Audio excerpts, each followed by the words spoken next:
वृंदावन के पास बसा था एक छोटा सा कस्बा, नंदपुर। बाहर से देखने में साधारण, लेकिन अंदर से रहस्यों से भरा। दिन में यह कस्बा जितना शांत लगता, रात में उतना ही चंचल हो जाता। कारण था वहां रहने वाला एक मशहूर इंसान, या यूं कहें बदनाम। उसका नाम था चतुरसेन। लोग उसे चोर कहते थे, लेकिन वह खुद को चोर नहीं मानता था। वह बड़े गर्व से कहता, मैं चोर नहीं हूं, मैं संपत्ति स्थानांतरण विशेषज्ञ हूं। चतुरसेन बूढ़ा नहीं था, नहीं जवान। उसकी उम्र ऐसी थी जहां दिमाग तेज होता है और शरीर उतना ही आलसी। उसकी आंखों में हर समय शरारत चमकती रहती। मूंछें ऐसी ऐंठी हुई मानो हर समय किसी नई चाल की तैयारी में हो। नंदपुर में शायद ही कोई घर होगा जहां चतुरसेन गया न हो, और उससे भी कम घर होंगे जहां से वह खाली हाथ लौटा हो। लेकिन मजे की बात यह थी कि वह कभी किसी गरीब के यहाँ चोरी नहीं करता था, कभी किसी भूखे का आखिरी दाना नहीं उठाता था, और कभी किसी रोते बच्चे के सामने चोरी नहीं करता था। वह खुद से कहता, अरे भई, चोर हूं, राक्षस नहीं। एक अजीब नियम। चतुरसेन के अपने कुछ नियम थे। 1. मंदिर में चोरी नहीं। 2. भूखे से चोरी नहीं। 3. और अगर किसी ने हंसकर बात कर ली तो उसका माल सुरक्षित। इसी कारण लोग उससे डरते भी थे और कहीं न कहीं उसे पसंद भी करते थे। लेकिन नंदपुर के सबसे बड़े सेठ धनलाल को चतुरसेन फूटी आंख नहीं सुहाता था। सेठ धनलाल अमीर तो था, पर दिल से बेहद कंजूस। वह मंदिर में भी सिक्का ऐसे डालता जैसे किसी से बदला ले रहा हो। और यही वजह थी कि चतुरसेन की नजर सबसे ज्यादा उसी पर रहती। पाप का धन घूम फिरकर सही जगह पहुंचना चाहिए, चतुरसेन अक्सर हंसते हुए कहता। उस रात चांद बादलों के पीछे छुपा हुआ था। हवा में अजीब सी बेचैनी थी। चतुरसेन सेठ धनलाल की हवेली की दीवार फांद ही रहा था कि अचानक किसी ने पीछे से कहा, ओहो, ऐसे कूदोगे तो कमर टूट जाएगी। चतुरसेन की तो जान ही निकल गई। वह बिजली की गति से पलटा और बोला, का कौन है? सामने खड़ा था एक नन्हा सा बालक। सांवला रंग, बड़ी बड़ी चमकती आंखें, चेहरे पर शरारती मुस्कान और हाथ में माखन की पोटली। तुम इस वक्त यहां? चतुरसेन ने फुसफुसाकर पूछा। बालक बोला, तुम चोरी करने आए हो और मैं माखन खाने। दोनों अपने अपने काम से आए हैं। चतुरसेन को हंसी आ गई। अरे बालक, रात के इस पहर ऐसे घूमना खतरनाक है। बालक ने आंख मारी, और चोरी करना सुरक्षित है क्या? चतुरसेन चुप हो गया। दोस्ती की पहली ईंट। कुछ पल दोनों एक दूसरे को देखते रहे।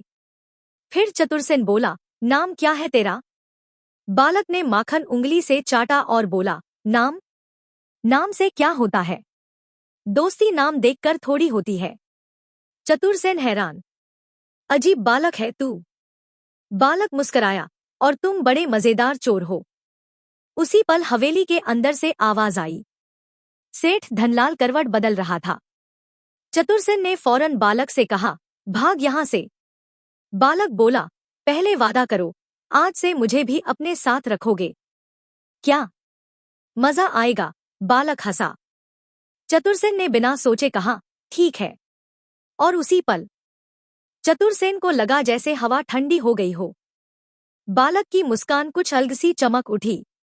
लेकिन इससे पहले कि वह कुछ समझ पाता, सेठ धनलाल जोर से खर्राटे लेने लगा। बालक हंस पड़ा। देखा, काम आसान हो गया। चतुरसेन के रोंगटे खड़े हो गए। ये बालक आखिर है कौन? उस रात चोरी तो हो गई, लेकिन नंदपुर में एक नई कहानी की शुरुआत भी हो चुकी थी। अगली सुबह नंदपुर की गलियां चहक रही थी। सेठ धनलाल की हवेली से खबर फैल चुकी थी। तिजोरी हल्की हो गई थी। सेठ गुस्से में लाल था। वह चिल्ला रहा था, पकड़ो उस चोर को, इस बार छोड़ूंगा नहीं। उधर चतुरसेन अपनी झोपड़ी में आराम से बैठा गिनती कर रहा था। सिक्के नहीं, मुस्काने। क्योंकि उसका असली सुख धन नहीं, सेठ की खिसियाहट थी। तभी दरवाजे के पीछे से वही आवाज आई, गिनती गलत है। चतुरसेन उछल पड़ा। अरे, तू फिर आ गया? बालक भीतर आया। आज उसके बालों में मोरपंख नहीं था, साधारण सा लग रहा था। हाथ में मटका और चेहरे पर वही शरारती चमक। कल वादा किया था, बालक बोला। चतुरसेन आंखें तरेर कर बोला, वादा तो चोरी के वक्त किया था, दोस्ती के लिए नहीं। बालक हंस पड़ा, दोस्ती भी तो चोरी ही है, दिल की। चतुरसेन को जवाब नहीं सूझा। उल्टी चोरी। बालक बोला, आज मैं बताऊंगा कहाँ चोरी करनी है। क्या? चतुरसेन चौंका। सेठ धनलाल के गोदाम में नहीं। बालक ने उंगली उठाई, उसके घमंड में। चतुरसेन हंसा, घमंड चुराया कैसे जाता है? बालक ने आंख मारी, आज देख लेना। उस रात दोनों सेठ के घर पहुंचे। चतुरसेन पूरी तैयारी में था, लेकिन बालक बार बार उसे गलत दिशा में ले जा रहा था। अरे मूर्ख, उधर नहीं, इधर, चतुरसेन फुसफुसाया। बालक बोला, चालाक वही जो उल्टी चाल समझे।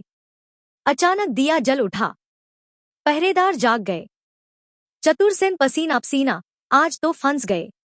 बालक शांति से मटका नीचे रखकर बोला, अब देखो। मटका गिरा, माखन फैल गया। पहरेदार फिसले, गिर पड़े। चतुरसेन की आंखें फटी रह गईं। ये कैसे? बालक हंसता हुआ बोला, कभी कभी बुद्धि तलवार से तेज होती है। चोर ठगा गया। लौटते समय चतुरसेन ने अपनी थैली देखी, खाली। मेरे सिक्के। बालक बोला, मैंने चुरा लिए। क्या?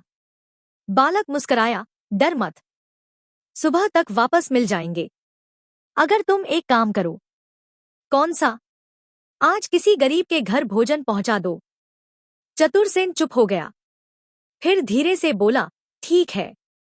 सुबह तक सिक्के सच में वापस मिल गए। चतुरसेन पहली बार किसी से हार गया था और उसे अच्छा लग रहा था। उसने बालक से पूछा, तू है कौन? बालक ने हंसकर कहा, बस एक खिलाड़ी। हवा में फिर वही ठंडक घुल गई। चतुरसेन को एहसास हुआ, यह खेल साधारण नहीं है। उस रात चतुरसेन को नींद नहीं आई। झोपड़ी के बाहर चांद चमक रहा था, लेकिन उसके मन के भीतर अंधेरा था। सिक्कों की थैली सामने पड़ी थी, फिर भी उसे देखकर कोई खुशी नहीं हो रही थी।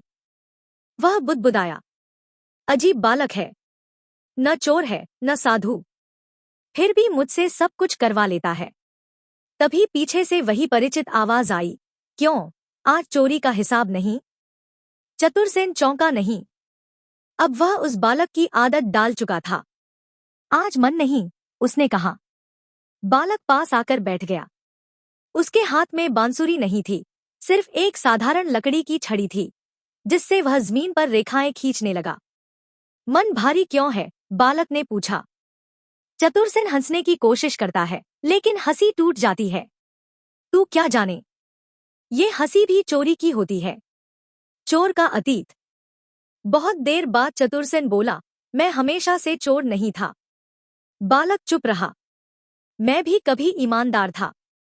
पिता मंदिर में सेवा करते थे, माँ रोज कृष्ण का नाम लेती थी। उसकी आवाज कांपने लगी। एक साल अकाल पड़ा। सेठ धनलाल ने अनाज छुपा लिया। मेरे माता पिता भूख से मर गए। बालक की आंखों में पहली बार शरारत नहीं थी। उस दिन मैंने कसम खाई, जो अनाज छुपाएगा उससे मैं जरूर चुराऊंगा। चतुरसेन ने आसमान की ओर देखा, लेकिन कब बदला न्याय से चोरी बन गया, पता ही नहीं चला। मजाक में गहरी बात। बालक अचानक मुस्कराया, तो तुम चोर नहीं, अधूरा न्याय हो। ये कैसा मजाक है? कभी कभी भगवान भी हंसते हुए सच बोलते हैं, बालक बोला। चतुरसेन ने चौंक कर पूछा, तू बार बार भगवान की बात क्यों करता है? बालक ने जमीन पर एक मोर बना दिया छड़ी से, क्योंकि वो हर खेल में होते हैं। पहली दरार। अगले दिन गांव में खबर फैली, एक गरीब परिवार का बच्चा बीमार है, दवा के पैसे नहीं। चतुरसेन ने बिना सोचे सिक्के उठा लिए। बालक हंसकर बोला, आज चोरी नहीं करोगे? नहीं, चतुरसेन ने कहा, आज लौटाऊंगा। जब वह सिक्के देकर लौटा, उसके कंधे हल्के थे। बालक बोला, देखा, बोझ कम हुआ। बढ़ता रहस्य। रात को बालक जाते जाते बोला, असली चालाक वही है जो सही वक्त पर खेल छोड़ दे। तू है कौन? चतुरसेन फिर बोला। बालक हंस पड़ा, अभी नहीं, कहानी बाकी है। हवा फिर ठंडी हो गई। चतुरसेन समझ चुका था, यह दोस्ती उसे बदलने आई है। नंदपुर में उस सुबह कुछ अजीब था। हवा में शांति नहीं, फुसफुसाहट थी। लोग दरवाजों के पीछे से झांक रहे थे, जैसे किसी तूफान का इंतजार हो। कारण था मंदिर की तिजोरी। रातों रात वह खाली हो चुकी थी। पुजारी रो रहे थे, भीड़ गुस्से में थी और एक ही नाम हर जुबान पर था, चतुरसेन। सेठ धनलाल सबसे आगे था, आंखों में आग, हाथ में लाठी। आज इस चोर को छोड़ा नहीं जाएगा। झूठा इल्जाम। चतुरसेन को जब पकड़ा गया, वह चुप था। मैंने मंदिर में कभी चोरी नहीं की, उसने सिर्फ इतना कहा। भीड़ हंस पड़ी। चोर की भी कोई मर्यादा होती है। उसकी निगाहें भीड़ में किसी को ढूंढ रही थी, वही बालक। लेकिन वह कहीं नहीं था। पहली बार चतुरसेन डरा। चोरी के डर से नहीं, अकेले पड़ जाने से। कठोर परीक्षा। पंचायत बैठी। फैसला हुआ, यदि आज सूर्यास्त तक तिजोरी का धन वापस नहीं आया तो चतुरसेन को गांव से निकाल दिया जाएगा। सेठ धनलाल अंदर ही अंदर मुस्करा रहा था। चतुरसेन को समझ आ गया, यह जाल है। टूटता विश्वास। वह अकेला मंदिर के आंगन में बैठा। अगर तू भगवान है तो आज दिखा दे, उसने पहली बार मन ही मन प्रार्थना की। तभी वही हंसी सुनाई दी, लेकिन दूर से।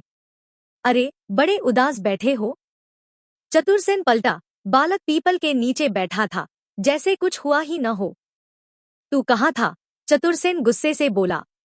बालक शांत रहा। परीक्षा में गुरु सामने नहीं आता। सबसे बड़ी चाल। बालक ने धीरे से कहा, मंदिर की तिजोरी से धन नहीं चुराया गया, उसे छुपाया गया है। कहाँ? वहीं जहां सेठ कभी दान नहीं करता। चतुरसेन समझ गया। सेठ धनलाल के गोदाम में छापा पड़ा। अनाज के नीचे मंदिर का धन मिला। भीड़ सन्ना। सेठ की लाठी गिर पड़ी। सच्चाई की कीमत। लोग चतुरसेन के सामने झुके नहीं, लेकिन उनकी आंखें झुक गईं। पंचायत बोली, तुम निर्दोष हो। चतुरसेन ने बस एक सवाल पूछा, वह बालक कहाँ है? कोई नहीं जानता था। पीपल के नीचे सिर्फ एक मोरपंख पड़ा था। चतुरसेन की आंखें भर आईं। तो ये भी एक खेल था। नंदपुर में शांति लौट आई थी, लेकिन चतुरसेन के मन में नहीं। लोग उसे अब चोर नहीं कहते थे, फिर भी उसे लग रहा था कि कुछ अधूरा है। वह रोज शाम मंदिर के आंगन में बैठने लगा। न चोरी, न चालाकी, बस इंतजार। एक शाम उसने जोर से कहा, अगर तू सच में मेरा दोस्त था तो सामने आ। छुपकर जीतना तेरी चाल नहीं हो सकती। पीछे से हंसी गूंजी, अरे, जीत हार की बात तुम कर रहे हो? चतुरसेन पलटा। वही बालक खड़ा था। इस बार उसके हाथ में मटका नहीं, बांसुरी थी। तू? चतुरसेन हंस पड़ा और गुस्से में भी बोला, तू बड़ा नटखट है। बालक ने आंख मारी, अब समझे कि मैं क्यों हंसता रहता हूं। आखिरी मजाक। बालक बोला, आज आखिरी खेल खेले? अब भी? हाँ, आज तुम मेरी जेब काटोगे। चतुरसेन हंसा, तेरी जेब ही कहाँ है? बालक ने कमर की ओर इशारा किया। चतुरसेन ने जैसे ही हाथ बढ़ाया, हवा ठंडी हो गई। मंदिर की घंटियां अपने आप बजने लगी। बालक का रूप बदलने लगा। रहस्य से दर्शन। सांवला रंग और गहरा हो गया। सिर पर मुकुट, उसमें मोरपंख, हाथों में बांसुरी, आंखों में वही शरारत और वही करुणा। चतुरसेन कांप गया। कृष्णा? भगवान मुस्कराए, अब भी दोस्त कह सकते हो? चतुरसेन जमीन पर बैठ गया। मैं तो चोर हूं प्रभु। कृष्ण हंसे, और मैं माखन चोर। बराबरी हुई। सबसे बड़ी सीख। कृष्ण बोले, तुम चालाक थे, इसलिए मुझ तक पहुंचे, लेकिन अच्छे बने, इसलिए टिके। मैं क्या करूं अब? जो चोरी छोड़ दे, वही सच्चा चालाक होता है। अंतिम दृश्य। अगली सुबह चतुरसेन मंदिर का पहला सेवक बना। लोग पूछते, चोर कैसे बदल गया? वह हंसकर कहता, एक माखन चोर ने सिखाया। और कहते हैं, नंदपुर में आज भी जब कोई गलत रास्ते पर जाता है तो हवा में हंसी गूंजती है, क्योंकि जहां बुद्धि, हंसी और प्रेम मिलते हैं वहां श्री कृष्ण स्वयं मित्र बनकर आते हैं। सीख: चालाकी बिना करुणा के अधूरी है। भगवान उपदेश नहीं, दोस्त बनकर बदलते हैं। और सच्ची भक्ति हंसते हुए होती है। एक एक वीडियो बनाने में बहुत मेहनत और दिल लगता है। अगर ये कहानी आपके मन को छू गई हो तो लाइक, कमेंट और सब्सक्राइब जरूर करें।